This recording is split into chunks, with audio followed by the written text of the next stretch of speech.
இந்திய மக்கள் உரிமை நீதி பொதுநலச் சங்கத்தின் தேசிய பொருளாளர் சுஜித்குமார் அவர்களின் 1ஆம் ஆண்டு நினைவு நாளை ஒட்டி மலரஞ்சலி செலுத்தும் நிகழ்வு கண்டமங்கலம் பழைய காவல் நிலையம் அருகே நடைபெற்றது.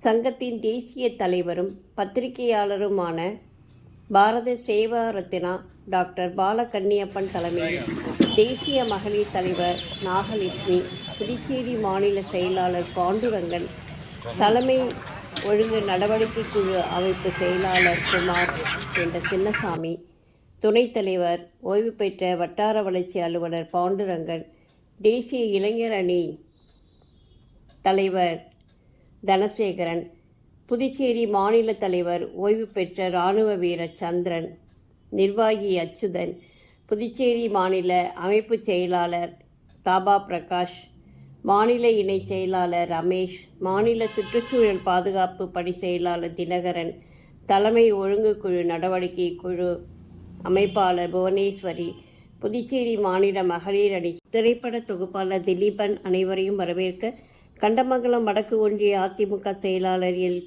எல்.கே. கண்ணன், வட்டார காங்கிரஸ் தலைவர்கள் ராதா, ஐயப்பன், தொழிலதிபர் தனஞ்சயன், என்ஆர் இலக்கிய பேரவை தனசேகரன், மாநில நிர்வாகிகள் மணிபாலன், ராஜேஸ்வரி, கலாவிசு, ஜான்சிராணி, மாதா, இந்திரா பிரீதா, மங்களலட்சுமி, சுந்தரமூர்த்தி, ராமசாமி, சரவணன், ஆறுமுகம், மைக்கேல், சந்திரசேகர், சேகர், சங்கர், சுகுமார், விஜயா, கவிதா, கௌரி, சுதா நாராயணன், ராசு, வழக்கறிஞர்கள் ராஜேஷ்குமார், சங்கீத்குமார், ஓய்வு பெற்ற இராணுவ வீரர் ராம்குமார், அரசியல் பிரமுகர்கள் ராஜேந்திரன், பரமசிவம், ரமேஷ், ஏழுமலை, யூசுப், பத்மநாபன், சரவணன், ஏழுமலை, மாணிக்கவேல், ஊராட்சி ஒன்றிய குழு தலைவர் ஆர்.எஸ். வாசன், பாபு, ராமதாஸ், மகேந்திரன், லட்சுமணன், பத்திரிகையாளர்கள் முத்துபாரதி, விநாயகம், பாலு, நாராயணன், சுகுமார், தண்டபாணி, வேலு ஆகியோர் கலந்து கொண்டு மலரஞ்சலி செலுத்தி சுஜித்குமார் நினைவாக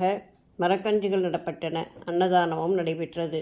மரணம் எல்லோருக்கும் வரக்கூடியது தான் என்றாலும் மறைந்த பிறகும் தான் வாழ்ந்ததற்கான அடையாளத்தை விட்டு செல்வதே சிறப்பு.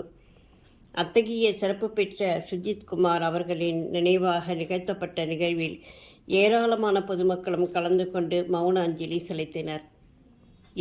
இதுவே இவரது வாழ்க்கைக்கான அடையாளம் என்று கூற வேண்டும்.